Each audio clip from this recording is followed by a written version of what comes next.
My name is Darcy. I currently live in a single-family home with my husband Carlos and our daughter Nikki. Carlos and I met back in college and we instantly clicked. I was in the design department and he was studying law. We happened to be in the same club. After graduating, I took a job at a design firm and was doing what I loved. Carlos and I dated for a few years and got married in our early 20s. I continued to work during my early pregnancy, but once Nikki was born, I decided to focus on raising her. Carlos and others encouraged me to prioritize parenting, so now I work from home. By the way, Carlos passed the bar exam after college and is now working as a lawyer. Mommy, I'm going to play with my friends. Be back before it gets dark. Okay. Life's pretty amazing, living with a loving husband and an adorable daughter while doing the design work I love. Then, one day, something unexpected happened.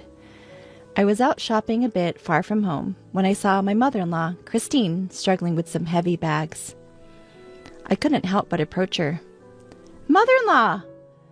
Oh, Darcy, what a coincidence! Christine smiled warmly at me. Since it had been a while, I felt happy to see her and suggested, how about some tea? I'd love to, but I'm in a hurry. Oh, I see. My apologies. It's fine. Let's catch up over tea next time. Then let me at least help you get these bags home. They look really heavy. After some convincing, I loaded her bags into the back seat of my car. They were pretty heavy, and carrying two of them seemed like a task. Christine said, I'm sorry and thank you, with a smile, so I felt reassured that being a bit assertive was okay. Plus, there was something I had been wanting to talk to her about. We chatted about this and that as I drove her home. It takes about 3 hours and 30 minutes to drive to our in-laws' place, so we can't visit frequently. However, we do make it a point to visit for New Year's celebrations, so I know the way. Weren't you struggling carrying all this by yourself? I decided to ask about something that had been bothering me on the way. In one of the bags my mother-in-law was carrying, there were groceries. In the other, there were daily necessities and cosmetics. Items clearly geared toward a younger demographic rather than what she typically used.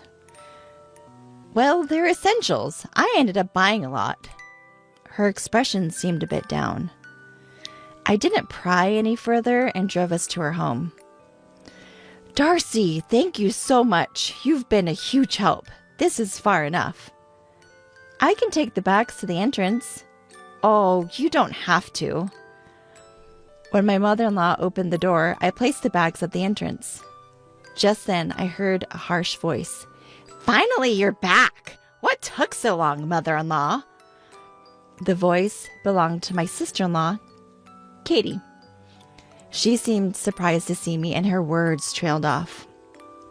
I was equally surprised to see Katie and found myself frozen in place. My mother-in-law looked flustered as she assessed the situation. Sister-in-law, long time no see. How have you been? Fine. It's been a while for you too, Katie. Saying that, I returned a smile to Katie. I hold back a sigh as I look at her. She clearly looks like she's just woken up. She is holding her mobile phone in one hand.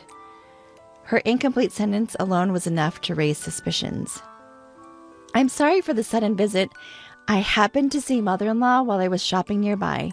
She looked like she was struggling with the bags, so I came along. I see. I just got back from work this morning. I'm a mess. Sorry. Thank you for helping mother-in-law. I'll take it from here. Katie quickly grabbed the bags and took them inside.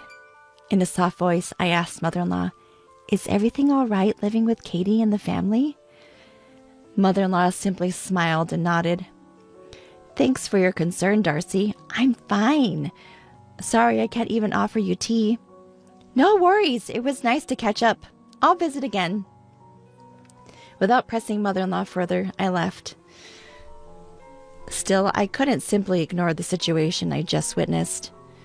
Originally, mother-in-law was supposed to live with us, but after father-in-law passed away over a decade ago, my brother-in-law Brett said, We'll live in the family home and take care of Mom.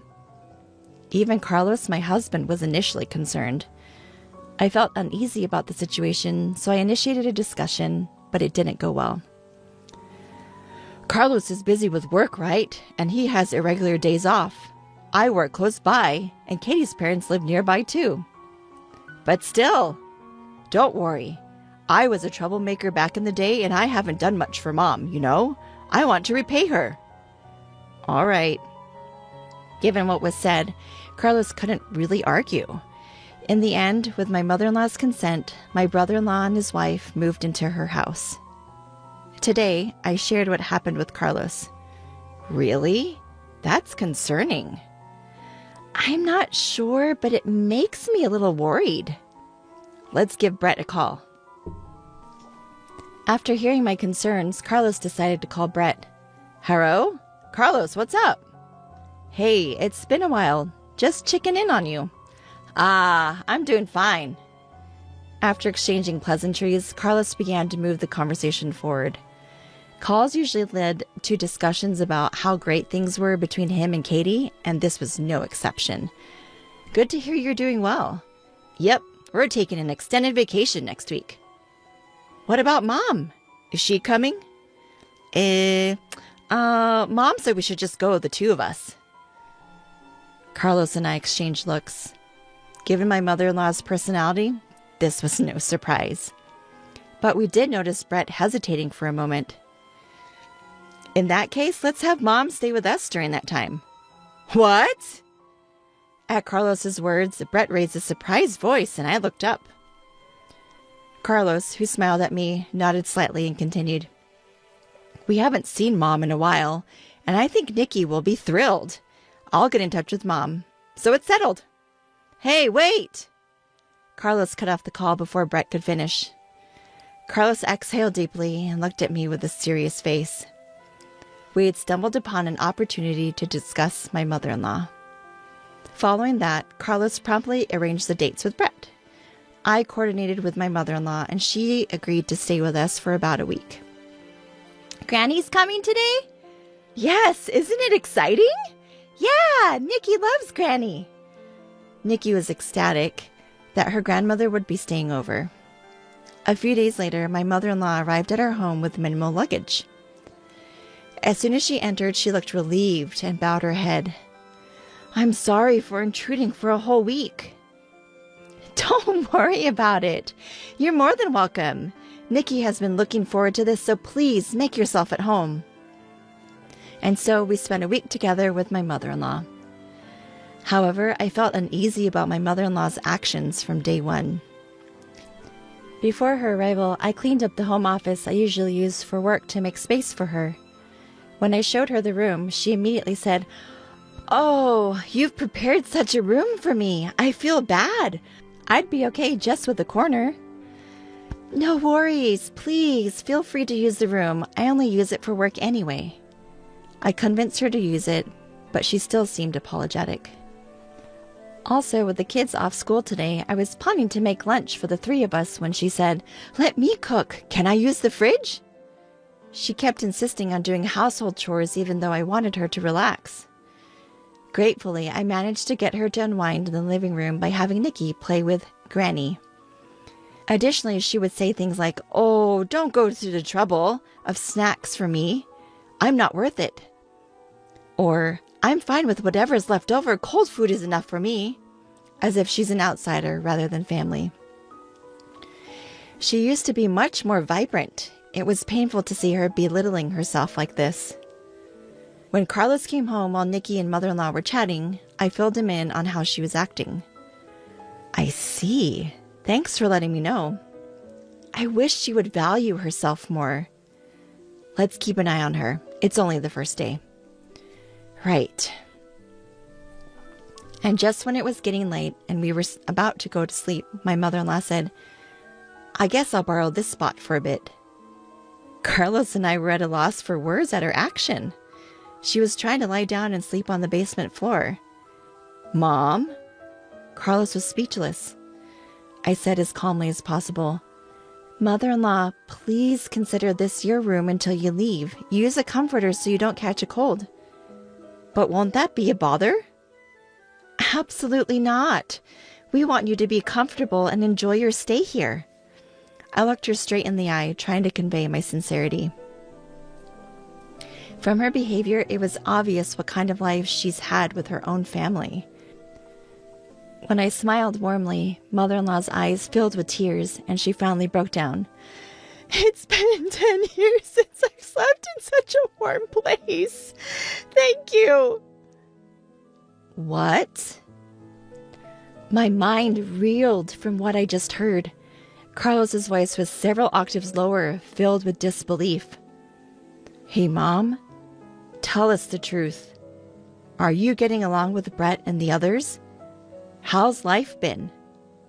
Mother-in-law chuckled awkwardly before speaking. Well, getting along might be stretching it, but I have to make do, right? I mean, if they ditched me, I wouldn't know how to fend for myself at this age. Slowly, mother-in-law began to share the grim reality of her life with us. Turns out, it was much worse than we could have ever imagined. She was handling all the housework in that home. Whenever Katie was a little unhappy, she would raise her voice at her. All the shopping responsibilities were left to mother-in-law. She would buy whatever they needed. Moreover, mother-in-law was shouldering most of the living expenses. Clearly, her son-in-law and his wife had ulterior motives when suggesting they move in together, mainly to exploit mother-in-law's finances. Mother-in-law would only eat after the two of them were done, usually in the basement. The basement didn't even have heating, so she was freezing during the winter months. It's been a long time since I've had a meal like today's. I was always alone, you know. What? Are you serious? The reason mother-in-law wanted to sleep in the basement was that it had become the norm for her at her previous home. Both Carlos and I were at a loss for words. Initially, when Brett and Katie moved in, they were kind to her. At first, mother-in-law was happy and thought it was a good idea to live with them. However, as the years went by, their behavior changed drastically. Initially, Katie used to cook, and Brett would help with other chores. I'm so tired. Brett, you work so hard. Let me take care of things today. You should rest. Really? Thanks, Mom. That was probably the beginning. Mother-in-law, I'm really tired today. Oh, sorry, Katie. I have plans with the neighbors today. What? You're prioritizing them over me? Oh, I apologize. That's selfish of me. No, that's not it. Don't worry. I'll prepare dinner when I get back. This is my room, and this is Brett's room. Slowly but surely, they began to change how they treated mother-in-law, manipulating her more and more. Eventually, she found herself taking on almost all of the housework and contributing financially as well. Initially, she was using what used to be father-in-law's study as her room. It was a well-equipped space with a bed and other furnishings. She was delighted to be able to use such a cherished space as her own room. Even the study wasn't safe from Katie's reach. One day, Katie suggested, "Let's renovate this old study." Hold on, Katie. This is my husband's cherished study. Can we please leave it as is? I'm just thinking of your well-being, mother-in-law. Why do you have to make me look like the bad guy? I'm sorry, but I like it the way it is. Really? This room is outdated. It looks worthless. With that, Katie reached for a piece of glasswork. That was a music box made of glass, a favorite of my late father-in-law. He bought it during a trip they took together. It was something he treasured, but Katie deliberately dropped it. Oops, my bad. That wasn't on purpose. Oh. Wow, the glass is shattered everywhere. It's so dangerous. What a waste to keep this room the same, especially with all this junk. Please, don't touch anything else. Who do you think you're talking to? Fine, I'll leave the study alone, but from now on, you take care of everything in the house. And with all this junk, it's too dangerous for you to sleep here. You should sleep in the basement. What? Any complaints? In the end, mother-in-law agreed and had to sleep in the basement. I felt like passing out, hearing all these shocking stories. At the same time, I was angry with myself for not noticing sooner. I'm sorry, Mom. How could I have not realized? Don't blame yourself. I was hiding it too. Isn't it pathetic? The reason we never noticed was also because of a scheme by brother-in-law and his wife. Mother-in-law was only given a room when relatives gathered at her house. But the room was empty, no bed, no furniture, and if she dared to speak up, they threatened to demolish her study. They were only nice to her when people were around. We didn't notice because of that. If mother-in-law and I hadn't crossed paths that day, this might have continued even longer. The thought sends shivers down my spine. I always wanted to discuss this with you, but that study and that house are full of memories with my husband. Tears flowed freely from mother-in-law, and I couldn't stop my own. Our precious mother-in-law had endured this for over a decade. I can't even imagine how tough it's been for her. Why would her own family do this? They're not human! I shouted and hugged mother-in-law tightly. Darcy, I'm sorry. I need to step out for a bit. After we cried together, Carlos gently rubbed my back and spoke softly. Don't worry, Darcy and Mom. I'll handle this. Please take care of Mom, Darcy. I nodded quietly. Got it. Leave mother-in-law to me. Carlos. I hugged our concerned-looking mother-in-law again, stroking her back to comfort her. Then I turned to Carlos and said firmly, Go teach those awful people a lesson. Of course. Carlos chuckled and nodded, then left the house. Later, Carlos called to say he wouldn't be back until tomorrow evening. I shared the news with mother-in-law, and we all drank warm milk, trying to lighten the mood with some good stories. Nikki, who had heard the commotion, looked worried, joined us. I wanted to overwrite at least some of the bad memories. Usually, I'd remind Nikki not to stay up late, but since tomorrow was a day off, the three of us enjoyed chatting till we were content. All right, that's enough for today. Mother-in-law, would you like to go shopping with us tomorrow? Huh? We can buy whatever you want and eat delicious food. There's a cute dessert place that Nikki loves. Why don't we enjoy a relaxed day, just the three of us? At my words, mother-in-law's eyes filled with tears again. She nodded slowly, repeating, thank you, over and over. That night, we spread an air mattress in the living room and slept closely together, with mother-in-law in the middle. The next morning, mother-in-law greeted us with the same smile she often showed when father-in-law was alive. Good morning. And just as promised, we all had a fun shopping day. In the evening, we got a message from Carlos saying he had returned home, so we headed back as well. Before entering the house, I had one more thing to say to mother-in-law. Mother-in-law, we are on your side. Whatever is hurting you, just let it out here. We will always be by your side.